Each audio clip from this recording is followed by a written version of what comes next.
ನಮಸ್ಕಾರ ವೀಕ್ಷಕರೇ, ನಮ್ಮ ಚಾನಲ್ಗೆ ಕನ್ನಡ ಚಾನಲ್ಗೆ ಹೃದಯಪೂರ್ವಕವಾದ ಸ್ವಾಗತ. ವೀಕ್ಷಕರೇ, ಈ ದಿವಸ ನಾನು ನಿಮ್ಮ ಜೊತೆಗೆ ನನ್ನ ಜ್ಞಾನವನ್ನು ನಾನು ಓದಿ ತಿಳಿದಿದ್ದು, ಒಬ್ಬರಿಂದ ಕೇಳಿದ್ದು, ಅನುಭವ ಮಾಡಿಕೊಂಡಿದ್ದನ್ನು ತಮ್ಮಲ್ಲಿ ಹಂಚಿಕೊಳ್ಳೋಕ್ಕೆ ಪ್ರಯತ್ನ ಪಡುತ್ತೇನೆ. ವೀಕ್ಷಕರೇ, ತಾವು ಕೇಳಿರಬಹುದು, ಅಹಂ ಬ್ರಹ್ಮಾಸ್ಮಿ. ಅಹಂ ಬ್ರಹ್ಮಾಸ್ಮಿ ಅಂದ್ರೇನು? ಅಹಂ ಬ್ರಹ್ಮಾಸ್ಮಿ ಅಂತ ಈಗಂತೂ ಸಿನಿಮಾಗಳಲ್ಲಿ ಅಲ್ಲಿ ಎಲ್ಲ ಈ ಶಬ್ದಗಳನ್ನು ಬಳಸ್ತಾ ಇದ್ದಾರೆ. ಆದರೆ ಸತ್ಯ ಎನ್ನುತ್ತಂದರೆ ಅಹಂ ಬ್ರಹ್ಮಾಸ್ಮಿ ಅಂದರೆ ನಾನು ಬ್ರಹ್ಮ. ಅಹಂ ಬ್ರಹ್ಮಾಸ್ಮಿ ಅಂದರೆ ನಾನೇ ಸ್ವತಃ ದೇವನಾಗಿದ್ದೇನೆ, ನಾನೇ ಸೃಷ್ಟಿಕರ್ತನಾಗಿದ್ದೇನೆ, ನಾನೇ ಪರಮಾತ್ಮನಾಗಿದ್ದೇನೆ ಅಂತ ಅಹಂ ಬ್ರಹ್ಮಾಸ್ಮಿ. ಈಗ ನಾನು ಈ ವಿಡಿಯೋದಲ್ಲಿ ನಿಮಗೆ ಕಾಣಿಸ್ಕೋತೀನಿ, ನಾನು ಬ್ರಹ್ಮ ಅಂತ ಹೇಳ್ಕೊಂಡ್ರೆ ನೀವು ನಂಬ್ತೀರ? ಅಥವಾ ನೀವು ನೋಡ್ತಾ ಇರುವಂಥ ವೀಕ್ಷಕರು ನೀವು ಬ್ರಹ್ಮರು ಸೃಷ್ಟಿಕರ್ತರು ಅಂತಂದರೆ ನಂಬ್ತೀರಾ? ನೀವು ನಂಬೋಕ್ಕಾಗಲ್ಲ, ನಂಬೋದಿಲ್ಲ. ಏನು ಕೊಟ್ಟರು, ಕೋಟಿ ರೂಪಾಯಿ ಕೊಟ್ಟರು, ಇಡೀ ದೇಶ ನಿಮ್ಮ ಹೆಸರಲ್ಲಿ ಬರೆದು ಕೊಟ್ಟರು, ನೀವು ಸೃಷ್ಟಿಕರ್ತರು ಅಂತ ನಂಬಲ್ಲ. ನಾನು ಕೂಡ ಏನು ಮಾಡಿದ್ರು ಕೂಡ, ಏನು ಕೊಟ್ಟರು ಕೂಡ ನಾನು ನಂಬೋದಿಲ್ಲ. ನಾನು ಬ್ರಹ್ಮದಿನೇ, ಸೃಷ್ಟಿಕರ್ತನೇ, ಪರಮಾತ್ಮನೇ ಅಂತ. ಆದರೆ ಸತ್ಯ, ನಾವು ಬ್ರಹ್ಮರೇ, ನಾವು ಸೃಷ್ಟಿಕರ್ತರೇ, ನಾವು ಪರಮಾತ್ಮರೇ. ಪರಮಾತ್ಮ ದೇವರು. ನಾವು ದೇವಸ್ಥಾನಕ್ಕೆ ಹೋಗ್ತೀವಿ ನೋಡೋದಕ್ಕೆ, ಪರಮಾತ್ಮನ ದರ್ಶನ ಮಾಡೋಕ್ಕೆ ಹೋಗ್ತೀವಿ, ಕಾಯಿ ಕರ್ಪೂರ ಅಭಿಷೇಕ ಮಾಡ್ತೇವೆ, ದೇವಸ್ಥಾನಕ್ಕೆ ಹೋಗ್ತೇವೆ, ದೂರ ದೂರ ಯಾತ್ರೆಗಳಿಗೆ ಹೋಗ್ತೇವೆ, ಎಲ್ಲ ಹೋಗ್ತೀವಿ, ಏನೆಲ್ಲ ಮಾಡ್ತೀವಿ, ಭಕ್ತಿ ಮಾಡ್ತೇವೆ, ಸ್ತೋತ್ರಗಳನ್ನ ಓದ್ತೀವಿ, ಪುರಾಣಗಳನ್ನ ಓದ್ತೀವಿ, ಚರಿತ್ರೆಗಳನ್ನ ಓದ್ತೀವಿ, ಏನೆಲ್ಲ ಮಾಡ್ತೀವಿ. ಆದರೂ ಕೂಡ ನಾವು ದೇವಸ್ಥಾನ ಇರ್ತಕ್ಕಂಥ ದೇವರನ್ನು ಒಪ್ಕೊಳ್ತೀವಿ, ಪವಿತ್ರವಾದಂಥ ಪುಸ್ತಕಗಳನ್ನು, ಗ್ರಂಥಗಳಲ್ಲಿರ್ತಕ್ಕಂಥ ಸಾಹಿತ್ಯವನ್ನು ದೇವರಂತ ಒಪ್ಕೊಳ್ತೀವಿ. ಆದರೆ ನಾವು ದೇವರಂತ ಒಪ್ಕೊಳ್ಳಲ್ಲ. ಆದರೆ ಇದಕ್ಕೊಂದು ಕಾರಣ ಇದೆ ವೀಕ್ಷಕರೇ. ಏನು ಅಂತಂದರೆ, ನಾನು ದೇವಿ ಪುರಾಣದಲ್ಲಿ ದೇವಿ ಮಹಾತ್ಮೆ ಶ್ರೀ ಅವಧೂತ ಚಿದಾನಂದಾವಧೂತರು ರಚಿಸಿದಂಥ ದೇವಿ ಪುರಾಣ ನೋಡಿ, ನಮ್ಮ ಈ ಗುರುವಿರ ಕನ್ನಡ ಬ್ಲಾಗ್ನಲ್ಲಿ 2 ಸಲ ನಾನು ಪಾರಾಯಣ ಮಾಡಿದ್ದೇನೆ. ದೇವಿ ಪಾರಾಯಣ ಅದು ಪಾರಾಯಣ ಮಾಡಿದ್ದೀವಿ. ಆದರೆ ಅದರಲ್ಲಿ ಕೂಡ ಆಧ್ಯಾತ್ಮಿಕ ಜ್ಞಾನ ಇದೆ, ಜ್ಞಾನ ಸಿಂಧು ಇದೆ. ಏನು ಅಂತಂದರೆ, ಕೇವಲ ಪುಸ್ತಕ ದೇವಿ ಪಾರಾಯಣ ಅಲ್ಲ. ದೇವಿ ರಾಕ್ಷಸ ಜೊತೆಗೆ ಹೋರಾಟ ಮಾಡ್ತಾಳೆ, ಸಂಹಾರ ಮಾಡ್ತಾಳೆ, ದೇವತೆಗಳನ್ನ ರಕ್ಷಣೆ ಮಾಡ್ತಾಳೆ, ರಾಕ್ಷಸನ ಕೊಲ್ತಾರೆ, ಅದು ಸಾಮಾನ್ಯ. ಅದು ಸತ್ಯ, ಅದು ಬೇರೆ. ಅದು ಬೇರೆ ವಿಷಯ, ಅದು ವಿಷಯ ಬೇರೆ ಇದೆ. ಅದ್ರ ಬರ್ತದೆ. ಈಗ ನಾನು ಅಹಂ ಬ್ರಹ್ಮಾಸ್ಮಿ ಬಗ್ಗೆ ಮಾತಾಡ್ತಾ ಇದ್ದೇನೆ. ನೋಡಿ, ಒಂದು ಕಡೆ ಜ್ಞಾನ ಸಿಂಧುವಿನಲ್ಲಿ ಒಂದು ಕಡೆ ಹೇಳ್ತಾರೆ, ಅವಧೂತ ಚಿದಾನಂದ ಅವಧೂತ ರಚಿಸಿದಂಥ ದೇವಿ ಪುರಾಣದಲ್ಲಿ ಏನಂದರೆ, ಅಲ್ಲೂ ಹೇಳ್ತಾರೆ, ವೇದಗಳಲ್ಲಿದೆ, ಉಪನಿಷತ್ತುಗಳಲ್ಲಿದೆ, ಭಗವದ್ಗೀತೆಯಲ್ಲಿ ಕೃಷ್ಣ ಪರಮಾತ್ಮನು ಹೇಳಿದ್ದಾರೆ, ಭಾಗವತದಲ್ಲಿದೆ, ಎಲ್ಲ ಕಡೆ ಇದೆ. ಸನಾತನ ಧರ್ಮದ ಯಾವುದೇ ವಿಷಯ ತೊಗೊಳ್ಳಿ, ಯಾವುದೇ ಪುಸ್ತಕ ತೊಗೊಳ್ಳಿ, ಯಾವುದೇ ಸಾಕ್ಷಿಗಳನ್ನು ತೊಗೊಳ್ಳಿ, ಅದರಲ್ಲಿ ಅಹಂ ಬ್ರಹ್ಮಾಸ್ಮಿ ಇದೆ. ಈಗ ಇಲ್ಲಿ ಈ ಸೃಷ್ಟಿ ಇದೊಂದು ಬ್ರಹ್ಮಾಂಡ ಇದೆ. ನಾವು ಇರ್ತಕ್ಕಂಥ ಬ್ರಹ್ಮಾಂಡ, ಈ ಬ್ರಹ್ಮಾಂಡದಲ್ಲಿ ನಾವು ಬದುಕ್ತಕ್ಕಂಥ ಈ ಭೂಮಿ ಇದೆ, ನವಗ್ರಹಗಳಿದ್ದಾವೆ, ಸೂರ್ಯ ಇದ್ದಾನೆ, ಸೂರ್ಯ ಸುತ್ತ 9 ಗ್ರಹಗಳು ಸುತ್ತವೆ, ಮೇಲೆ ಆಕಾಶ ಇದೆ, ಆಕಾಶದಲ್ಲಿ ಆಕಾಶಕಾಯಗಳಿದ್ದಾವೆ. ಹಾಗೆ ಮುಂದೆ ಏನು ಅಂತಂದರೆ, ಇದು ಒಂದು ಬ್ರಹ್ಮಾಂಡ. ನಮ್ಮ ಭೂಮಿಯಲ್ಲಿ ನೀರು, ಗಾಳಿ ಇದೆಲ್ಲ ಇದೆ, ಇದೆಲ್ಲ ಹೇಳಬೇಕಾಗಿಲ್ಲ. ಇದೊಂದು ಬ್ರಹ್ಮಾಂಡ ಇದೆ, ಸೌರಮಂಡಲ ಇದೆ. ಹೀಗೆ ಇಂಥವು ಎಷ್ಟು ಸೌರಮಂಡಲ ಇದ್ದಾವೆ ಅಂದರೆ ಲೆಕ್ಕ ಇಲ್ಲ. ಸಮುದ್ರದ ದಂಡೆಯಲ್ಲಿರ್ತಕ್ಕಂಥ ಉಸುಕಿನ ಮರಳು ಕಣಗಳು ಎಷ್ಟಿದ್ದಾವೆ ಅದನ್ನು ಮೆಣಸೋಕ್ಕಾಗಲ್ಲ, ಅಷ್ಟು ಬ್ರಹ್ಮಾಂಡಗಳಿದ್ದಾವೆ. ಆ ಎಲ್ಲ ಬ್ರಹ್ಮಾಂಡಗಳು ಒಂದು ಶಕ್ತಿಯ ಆಧೀನದಲ್ಲಿದ್ದಾವೆ. ನಾವು ತಿಳ್ಕೊಳ್ತೇವೆ ನಮ್ಮದೇ ಬ್ರಹ್ಮಾಂಡ ದೊಡ್ಡದಂತ. ಇದರ 10 ಪಟ್ಟು, 100 ಪಟ್ಟು, 1000 ಪಟ್ಟು ದೊಡ್ಡ ಬ್ರಹ್ಮಾಂಡಗಳು ಆಕಾಶದಲ್ಲಿ, ನೆಲೆ ಇಲ್ಲದ ಆಕಾಶದಲ್ಲಿದ್ದಾವೆ. ಈ ಎಲ್ಲ ಲೆಕ್ಕವಿಲ್ಲದಂಥ ಬ್ರಹ್ಮಾಂಡ ಎಣಸಕ್ಕೆ ಮನುಷ್ಯನ ಎಣಿಕೆಗೆ ನಿಲಕದೇ ಇರತಕ್ಕಂಥ ಲೆಕ್ಕವಿಲ್ಲದ ಬ್ರಹ್ಮಾಂಡಗಳಿಗೆ ಈ ನಮ್ಮ ಬ್ರಹ್ಮಾಂಡಕ್ಕೆ ಒಂದೇ ಒಂದು ಶಕ್ತಿ ಇದೆ, ಅದು ಪರಮಾತ್ಮ ಶಕ್ತಿ. ಆ ಪರಮಾತ್ಮ ಶಕ್ತಿ ಕೇವಲ ನಮ್ಮ ಬ್ರಹ್ಮಾಂಡದಲ್ಲಿ ಅಷ್ಟೇ ಅಲ್ಲ, ಆಕಾಶದಲ್ಲಿ ಅಷ್ಟೇ ಅಲ್ಲ, ಉಳಿದ ಎಲ್ಲ ಬ್ರಹ್ಮಾಂಡಗಳಲ್ಲಿದೆ, ಎಲ್ಲ ಕಡೆ ಏಕವಾಗಿದೆ, ಎಲ್ಲ ಕಡೆ ಒಂದೇ ಇದೆ ಪರಮಾತ್ಮ ಶಕ್ತಿ. ಅದು ಚೈತನ್ಯ ಶಕ್ತಿ. ಅದಕ್ಕೆ ಆಧ್ಯಾತ್ಮದಲ್ಲಿ ಏನು ಅಂತ ಹೇಳ್ತಾರೆ ಅಂದರೆ ಚಿತ್ ಶಕ್ತಿ ಅಂತಾರೆ, ಚಿತ್ ಶಕ್ತಿ ಅಂತಾರೆ, ತತ್ಸತ್ ಚಿತ್ ಶಕ್ತಿ ಅಂತಾರೆ. ಅದು ಚೈತನ್ಯ ಶಕ್ತಿ, ಚಲನಾ ಶಕ್ತಿ. ಒಂದು ಈ ಬ್ರಹ್ಮಾಂಡದಲ್ಲಿ, ಇನ್ನು ಕೆಳಗೆ ಬನ್ನುವ, ಇನ್ನು ಬ್ರಹ್ಮಾಂಡ ಬಿಡಿ, ಈ ನಮ್ಮ ಊರುಗಳಿಗೆ ಬರುವ, ನಮ್ಮ ಹತ್ರ ನಮ್ಮ ಸ್ಥಾನಕ್ಕೆ ಬರುವ, ಈಗ ನಮ್ಮ ಸುತ್ತಲಿರ್ತಕ್ಕಂಥ ಕಲ್ಲು ಮಣ್ಣು ಗಿಡ ಮರ, ಈ ನೋಡಿ ಟೇಬಲ್ಲು ಪುಸ್ತಕ ಇವೆಲ್ಲ ಜಡವಾಗಿದ್ದಾವೆ. ನಮ್ಮ ಈ ಶರೀರ ಇದೆಯಲ್ಲ, ಈ ಶರೀರ ಕೂಡ ಜಡವಾಗಿದೆ. ಈ ಶರೀರ ನಿಜ ಹೇಳ್ಬೇಕಂದ್ರೆ ಜಡ, ಇದು ಕೆಲಸಕ್ಕೆ ಬರಲ್ಲ. ಇದು ಕಲ್ಲು, ಬೆಟ್ಟಿರ್ತಕ್ಕಂಥ ಕಲ್ಲುಗಳು ಎಷ್ಟು ಹೆಂಗದೋ ಹಾಗೆ ಈ ಶರೀರ. ಆದರೆ ಇದರಲ್ಲಿ ಈ ಶರೀರ ಜೀವಕೋಶ ಅದೆಲ್ಲ ವಿಜ್ಞಾನ ಬೇಡ, ಮತ್ತು ನಾನು ಟಾಪಿಕ್ ಚೇಂಜ್ ಮಾಡ್ತೀನಿ.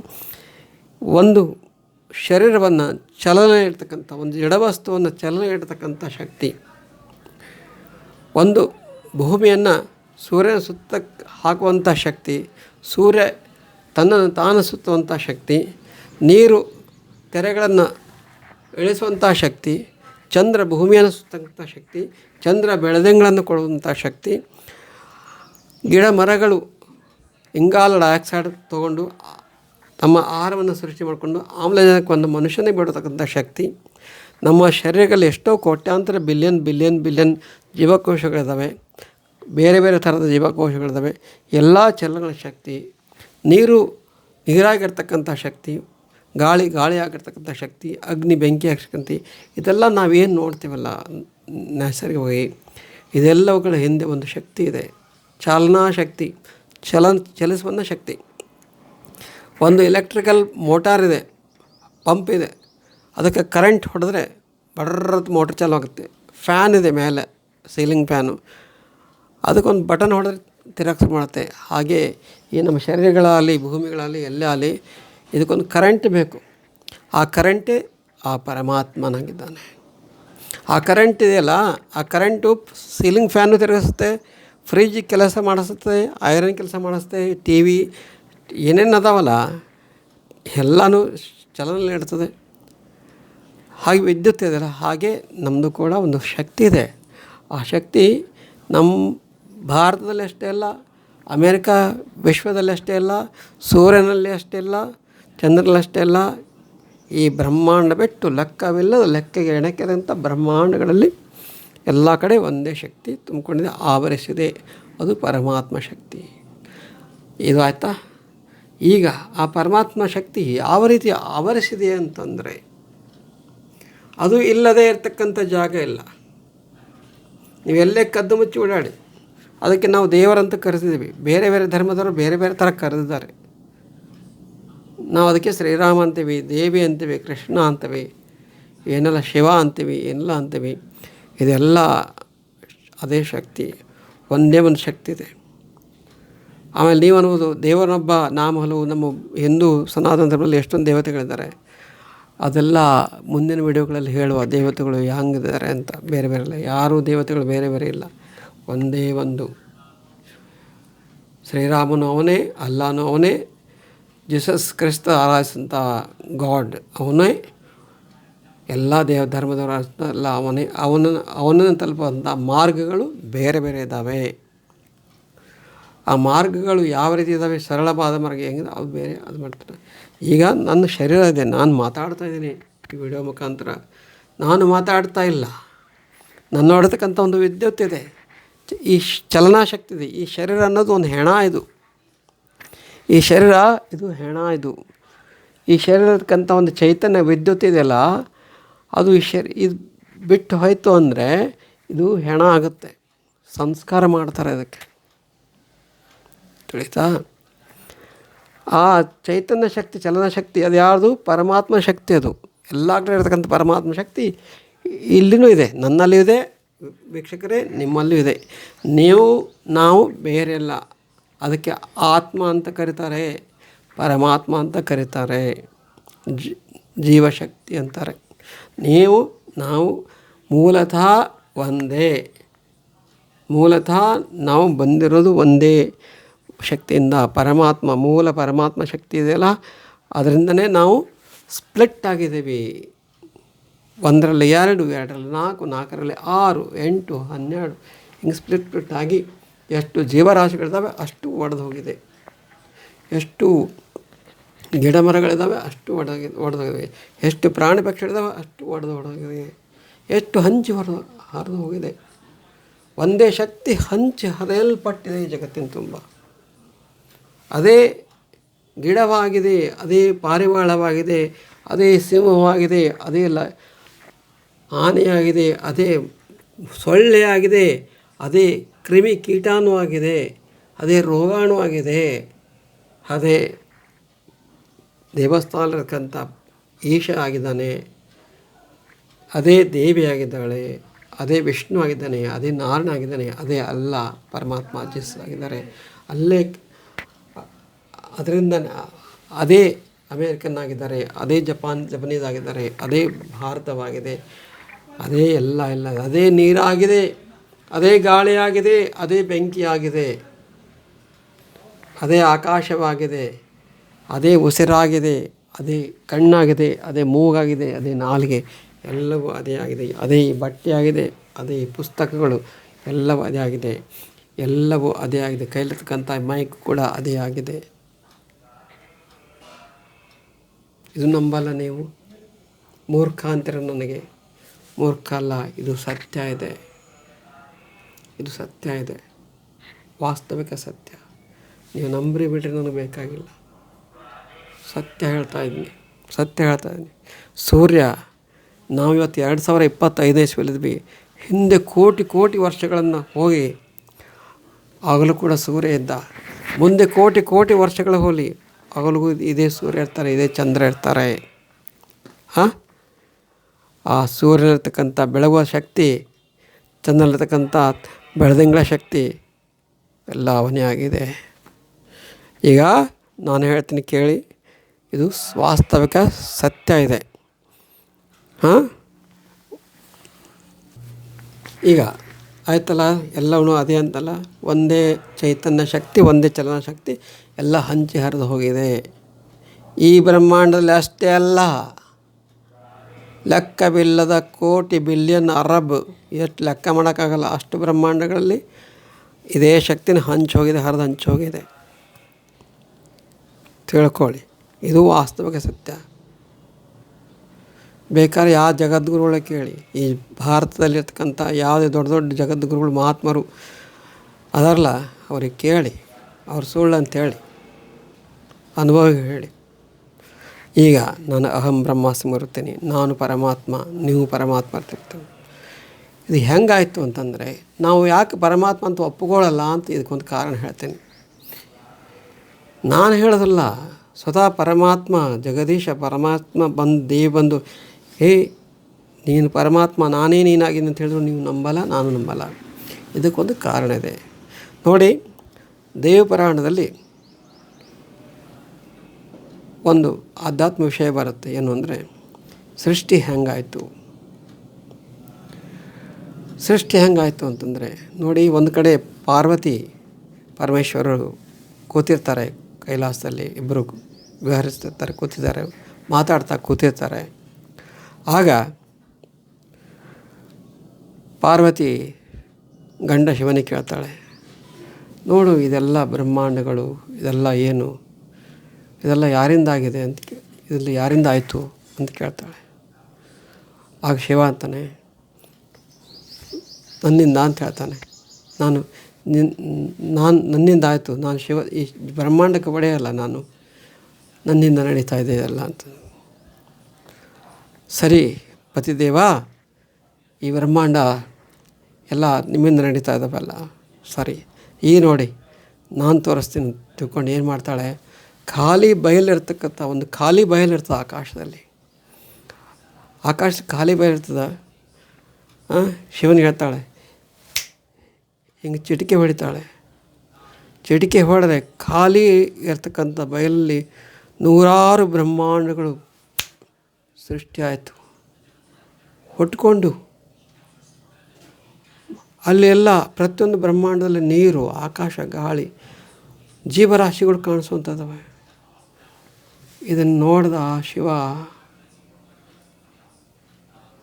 ಅದನ್ನು ನೋಡಿ ಎಚ್ಚರ ತಪ್ಪಿ ಬೀಳ್ತಾನೆ ಪಾರ್ವತಿ ಮೇಲೆ. ಪಾರ್ವತಿ ಕೈ ಹಿಡಿತಾಳೆ, ಹೆದರಬೇಡ್ರಿ ಹೆದರಬೇಡ್ರಿ ಹೆದರಬೇಡ್ರಿ ಹೆದರಬೇಡ್ರಿ. ಸ್ವಲ್ಪ ಎಚ್ಚರಿಸ್ತಾಳೆ, ಸಮಾಧಾನ ಮಾಡಿಸ್ತಾಳೆ. ಮತ್ತು ಅದನ್ನೇ ಹೀಗೆ ಮಾಡ್ತಾಳೆ, ಮಾಯ ಆಗ್ಬಿಡ್ತು ಬ್ರಹ್ಮಾಂಡ. ಶಿವ ಅಂತಾನೆ, ತಪ್ಪು ತಿಳ್ಕೊಂಡೆ ನಾನು, ಎಲ್ಲ ನನ್ನಿಂದಂತ. ಇದರಿಂದ ನೀವಿದ್ದೀರ, ಪಾರ್ವತಿ ದೇವಿ ನೀವಿದ್ದೀರ ಅಂತಾಳೆ. ನೋಡಿ, ನಂದು ನಿಂದು ಅಲ್ಲ, ನೀನು ನಾನು ಬೇರೆ ಅಲ್ಲ, ಇಬ್ಬರು ಒಂದೇ ದೇವಿ. ನಾನು ನನ್ನದು ಬರೋದಲ್ಲ, ಇಬ್ಬರು ಒಂದೇ ದೇವಿ. ಇಲ್ಲಿ ಇಬ್ಬರು ಒಂದೇ ದೇವಿ. ಇದೆಲ್ಲ ಬ್ರಹ್ಮಾಂಡ, ಇದು ನಾನೀಗ ಸೃಷ್ಟಿ ಮಾಡಿದ್ದಲ್ಲ, ಇದು ನಾನು ಮಾಡಿಲ್ಲ, ನೀವು ಮಾಡಿದ್ರ. ನಿಮಗೆ ಗೊತ್ತಿಲ್ಲ, ನಿಮಗೆ ಗೊತ್ತಿಲ್ಲ. ಸರಿ ವೀಕ್ಷಕರೇ, ಈಗ ಅಹಂ ಬ್ರಹ್ಮಾಸ್ಮಿ ಬರ್ತಾನೆ. ಹೀಗೆ ತಾಯಿ ದೇವಿ ಏನು ಮಾಡ್ತಾಳೆ, ಅದನ್ನ ದೇವಿ ಅಂತ ಕರಿತೀನಿ, ನೀವು ಪರಮಾತ್ಮ ಅಂತ ಕರೀರಿ, ಏನು ಕರಿತಾರೋ ಕರೀರಿ. ಅದಕ್ಕೆ ಏನಂತ ಕರೀತಾರೆ ಅಂದರೆ, ಈ ಬ್ರಹ್ಮ, ಅದೇ ಬ್ರಹ್ಮ ಅಂತ ಕರಿತೀವಿ, ಮೂಲ ಬ್ರಹ್ಮ.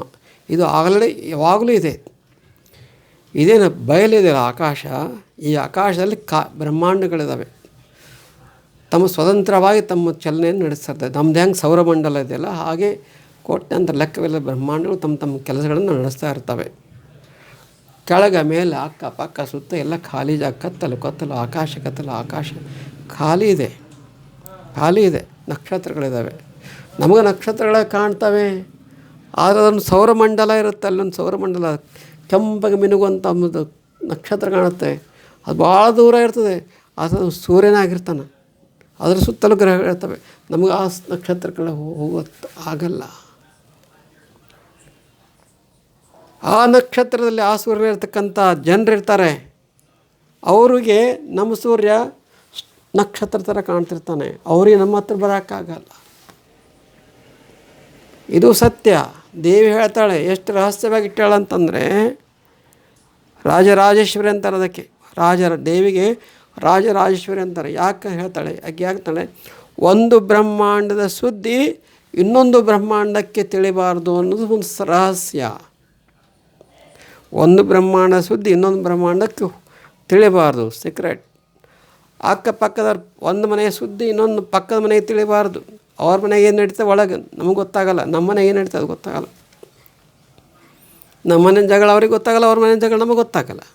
ಹಾಗೆ ಒಂದು ಬ್ರಹ್ಮಾಂಡದಲ್ಲಿರ್ತಕ್ಕಂಥ ವ್ಯವಹಾರಗಳು ಇನ್ನೊಂದು ಬ್ರಹ್ಮಾಂಡಗಳಿಗೆ ಗೊತ್ತಾಗೋದಿಲ್ಲ. ಇದು ದೇವರು ಬ್ರಹ್ಮ ರಾಜರಾಜೇಶ್ವರಿ ಪರಮಾತ್ಮ ಇಟ್ಟಿರ್ತಕ್ಕಂಥ ಒಂದು ರಹಸ್ಯ. ಸಾಧ್ಯ ಇಲ್ಲ, ಬರೋಕ್ಕೆ ಬಿಡಲ್ಲ. ಇವತ್ತು ಮಾತಾಡ್ತಾರೆ, ಅಮೇರಿಕನ್ಸ್ ಮಾತಾಡ್ತಾರೆ, ಹೇಳ್ತಾರೆ ಏಲಿಯನ್ಸ್ ಬರ್ತಾರಂತೆ. ಏಲಿಯನ್ಸ್ ಏಲಿಯನ್ಸ್ ಯಾರು? ಅವ್ರು ಬರ್ತಾರ, ಏಲಿಯನ್ಸ್ ಬರ್ತಾರಂತೆ. ಅದೇನೋ ಬಂದು ಇಳಿತವಂತೆ. ದೇವರು ಅದಕ್ಕೆಲ್ಲ ಅವಕಾಶ ಕೊಡಲ್ಲ. ಬಂದರೂ ಕೂಡ ಇಲ್ಲಿಂದ ಬರ್ಬೋದು ಗೊತ್ತಾ. ಸಪೋಸ್ ಒಂದು ವೇಳೆ ಜೀವರಾಶಿಗಳಿದ್ದರೂ ಕೂಡ ಇನ್ನೊಂದು ಬ್ರಹ್ಮಾಂಡದಲ್ಲಿ ಇನ್ನೊಂದು ಸೌರಮಂಡಲದಿಂದ ಬರೋಕ್ಕೆ ಸಾಧ್ಯ ಇಲ್ಲ. ಇವೇ 9 ಗ್ರಹಗಳಿದಾವಲ್ಲ, ಇವೇ 9 ಗ್ರಹಗಳಲ್ಲಿ ಏನೋ ಒಂದು ಇದ್ದರೂ ಇರ್ಬೋದು, ಅಥವಾ ನಮ್ಮ ಸಮೀಪ ಯಾವುದೋ ಒಂದು ಕಾಯಿಗಳಲ್ಲಿ ಇದ್ದರೂ ಇರ್ಬೋದು ಜೀವರಾಶಿಗಳು, ಅವು ಬರ್ಬೋದು. ಹೊರತು ಬೇರೆ ಬ್ರಹ್ಮಾಂಡಗಳು ಬರೋಕ್ಕೆ ಸಾಧ್ಯ ಇಲ್ಲ. ಒಂದೇ ಏನೇ ನಡೆದರೂ ಒಂದೇ ಸೌರಮಂಡಲ, ಒಂದೇ ಆಕಾಶಗಂಗೆಯಲ್ಲೇ ನಡೀಬೇಕು ವ್ಯವಹಾರ. ಈ ಆಕಾಶಗಂಗೆ ಈ ಸೌರಮಂಡಲ ಇರತಕ್ಕಂಥ ವ್ಯವಹಾರ ಇನ್ನೊಂದು ಸೌರಮಂಡಲ ನಡೆಯೋದಿಲ್ಲ, ಗೊತ್ತಾಗಲ್ಲ. ಈಗ ನೋಡಿ, ಇಷ್ಟೊಂದು ಸೌರಮಂಡಲಗಳು, ಎಷ್ಟೊಂದು ಬ್ರಹ್ಮಾಂಡಗಳಿದ್ದಾವೆ. ತಾಯಿ ಏನು ಮಾಡ್ತಾರೆ ಗೊತ್ತಾ, ರಾಜರಾಜೇಶ್ವರಿ, ಇದೊಂದು ಬ್ರಹ್ಮ ಆಕಾಶ ಖಾಲಿ ಹಂಗದಲ್ಲ, ಅದು ಎಲ್ಲ ಕಡೆ ಎಷ್ಟು ದೂರ ಇದೆ ಗೊತ್ತಿಲ್ಲ. ಇದನ್ನ ನಮಗೆ ಬೇಡ ರೀ, ಬ್ರಹ್ಮ ವಿಷ್ಣು ಮಹೇಶ್ವರರಿಗೆ ಗೊತ್ತಿಲ್ಲ, ವೇದಗಳಿಗೆ ಗೊತ್ತಿಲ್ಲ. ವೇದಗಳನ್ನ ನಮ್ಮ ಋಷಿಮುನಿಗಳು ಸೃಷ್ಟಿ ಮಾಡಿದ್ರು, ಬರೆದ್ರು. ವೇದಾತೀತ ಇದೆ ಇದು, ವೇದಗಳಿಗೆ ನಿಲುಕಿಲ್ಲ. ಈ ಆಕಾಶ ಎಷ್ಟು ಉದ್ದಿದೆ, ಎಷ್ಟು ಅಗಲಿದೆ. ಭಗವದ್ಗೀತೆ ಹೇಳಿದಂಥ ಕೃಷ್ಣನಿಗೆ ಗೊತ್ತಿಲ್ಲ ಎಷ್ಟು ಆಕಾಶ ಎಷ್ಟು ದೂರ ಇದೆ, ಎಷ್ಟು ಅಗಲಿದೆ, ಎಷ್ಟು ಬ್ರಹ್ಮಾಂಡಗಳಿದ್ದಾವೆ. ಬ್ರಹ್ಮ ವಿಷ್ಣು ಮಹೇಶ್ವರರು ಯಾರು? ಅವರು ಕೂಡ ದೇವತೆಗಳು, ದೇವರು. ಅವರಿಗೂ ಕೂಡ ಸೃಷ್ಟಿ ಮಾಡಿದ್ದಾರೆ. ಅವರು ಕೂಡ ನಮ್ಮಂತೆ ಸೃಷ್ಟಿಯಾದವರು.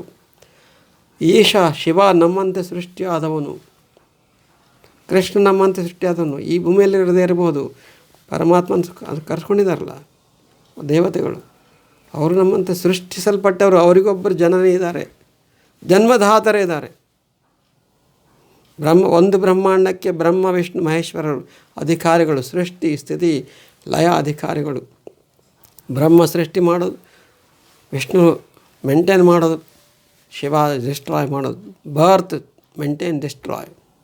ಹಾಗೆ ಒಂದೊಂದು ಬ್ರಹ್ಮಾಂಡಕ್ಕೆ ಇದ್ದಾರೆ. ಅವರು ದೇವಿಯ ಸ್ವರೂಪರೇ. ಅವರು ಸ್ವಂತ ಅಲ್ಲ, ಅವರು ಅಹಂ ಬ್ರಹ್ಮಾಸ್ಮಿನೇ. ವಿಷ್ಣುವಿನ ಚಲನಾಶಕ್ತಿ ಯಾರು? ದೇವಿ ರಾಜರಾಜೇಶ್ವರಿ. ಶಿವನಲ್ಲಿರ್ತಕ್ಕಂಥ ಶಕ್ತಿ ಯಾವುದು? ರಾಜರಾಜೇಶ್ವರಿ. ಬ್ರಹ್ಮನಲ್ಲಿರ್ತಕ್ಕಂಥ ಶಕ್ತಿ ಯಾವುದು? ರಾಜರಾಜೇಶ್ವರಿ. ಒಂದೇ ಶಕ್ತಿ. ಆ ಒಂದೇ ಶಕ್ತಿ ಬ್ರಹ್ಮನ ನಾಲಿಗೆಯಲ್ಲಿ ಸರಸ್ವತಿಯಾಗಿದ್ದಾಳೆ, ವಿಷ್ಣುವಿನ ಎದೆಯಲ್ಲಿ ಲಕ್ಷ್ಮಿಯಾಗಿದ್ದಾಳೆ, ಪಾರ್ವತಿಯ ಶಿವನ ತೊಡೆಯಲ್ಲಿ ಪಾರ್ವತಿಯಾಗಿ ಕೂತಿದ್ದಾಳೆ, ಶಿವಶಕ್ತಿಯಾಗಿದ್ದಾಳೆ ಅವಳು.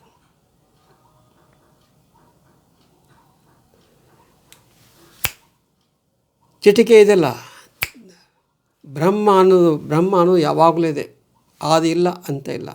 ಆ ಬ್ರಹ್ಮದ ಒಳಗೆ ಈ ಚೈತನ್ಯ ಶಕ್ತಿ ಇದೆ, ದೇವಿ ಇದ್ದಾಳೆ, ಚಲನಾಶಕ್ತಿ ಇದೆ. ಆ ಬ್ರಹ್ಮ ಅನ್ನುವಂಥ ಯಾವಾಗಲೂ ಇರ್ತಾನಲ್ಲ. ವೇದಗಳಿಗೆ ಗೊತ್ತಿಲ್ಲ ಆ ಬ್ರಹ್ಮ ಎಷ್ಟು ಹಳಬ ಅಂತ. ವೇದಗಳಿಗೆ ಗೊತ್ತಿಲ್ಲ ಬ್ರಹ್ಮ ಎಷ್ಟು ಹಳಬ ಅಂತ. ಶಿವನಿಗೆ ಗೊತ್ತಿಲ್ಲ, ವಿಷ್ಣುವಿಗೆ ಗೊತ್ತಿಲ್ಲ, ಬ್ರಹ್ಮನಿಗೆ ಗೊತ್ತಿಲ್ಲ ಆ ಬ್ರಹ್ಮ ಎಷ್ಟು ಹಳೆಯದಂತ. ಆ ಬ್ರಹ್ಮದಲ್ಲಿ ಆಗಾಗ ಸಂಕಲ್ಪ ಆಗತ್ತೆ ಬ್ರಹ್ಮಕ್ಕೆ, ನಾನೊಂದು ಬ್ರಹ್ಮಾಂಡ ಸೃಷ್ಟಿ ಮಾಡಬೇಕು ಅಂತ ಅನ್ನಿಸಿದಾಗ ಸಂಕಲ್ಪ ಆಯಿತು ಅಂದರೆ ಆ ಬ್ರಹ್ಮದಕ್ಕಂಥ ಒಂದು ಚೈತನ್ಯ ಶಕ್ತಿ ಹೊರಗೆ ಬರ್ತದೆ, ಆ ದೇವಿ ಹೊರಗೆ ಬರ್ತಾಳೆ. ಆ ಬ್ರಹ್ಮ ಮತ್ತು ಹೊರಗೆ ಬಂದಂಥ ದೇವಿ ಇಬ್ಬರು ಜೊತೆಯಾಗಿ ಬ್ರಹ್ಮಾಂಡ ಸೃಷ್ಟಿ ಆಯಿತು. ಆಯಿತಾ? ಆ ಖಾಲಿ ಇರ್ತಕ್ಕಂಥ ಬ್ರಹ್ಮದಿಂದ ಹೊರಗೆ ಬರ್ತಕ್ಕಂಥ ಸಂಕಲ್ಪ ಯಾವಾಗ ಅನ್ನಿಸ್ತದೆ, ನಾನು ಬ್ರಹ್ಮಾಂಡ ಸೃಷ್ಟಿ ಮಾಡಬೇಕು ಅಂತ ಅನ್ನಿಸ್ತದೆ ಬ್ರಹ್ಮಕ್ಕೆ, ಆವಾಗ ಅಲ್ಲಿಂದ ಒಳಗಿಂದ ಆ ಬ್ರಹ್ಮದ ಗರ್ಭದಿಂದ ದೇವಿ ಸಚ್ಚಿಚ್ಚಕ್ತಿ ಒಂದು ಶಕ್ತಿ ಹೊರಗೆ ಬರ್ತದೆ. ಹೊರಗೆ ಬಂದು ಆ ಬ್ರಹ್ಮನ ಜೊತೆ ಬ್ರಹ್ಮ ಇಬ್ಬರ ಜೊತೆಗೆ ಇದ್ದುಕೊಂಡು ಬ್ರಹ್ಮ ಸೃಷ್ಟಿಯಾಗುತ್ತೆ. ಆ ಹೊರಬರೆದಂಥ ಚೈತನ್ಯಕ್ಕಿಂತ ಮೂಲ ಮಾಯೆ ಅಂತ ಕರೀತಾರೆ. ಮಾಯೆ. ಈಗ ಇಷ್ಟಕ್ಕೆ ನಿಲ್ಲಿಸ್ತಾ ಇದ್ದೀನಿ. ನಾಳೆ ಮತ್ತೆ ಬರ್ತೀನಿ. ಈ ಮೂಲ ಮಾಯೆಯಿಂದ ಯಾವ ರೀತಿ ಅಹಂ ಬ್ರಹ್ಮಾಸ್ಮಿಗೆ ನಾವು ಪರಮಾತ್ಮ ಅಂತ ಹೆಂಗೆ ನಾವು ಹೇಳ್ತೀವಿ ಅಂತ ಮುಂದಿನ ವಿಡಿಯೋದಲ್ಲಿ ಹೇಳ್ತೀನಿ. ಧನ್ಯವಾದಗಳು. ಈ ಚಾನಲ್ಗೆ ಸಬ್ಸ್ಕ್ರೈಬ್ ಮಾಡಿ, ಶೇರ್ ಮಾಡಿ, ಲೈಕ್ ಮಾಡಿ. ಧನ್ಯವಾದಗಳು ವೀಕ್ಷಕರೇ.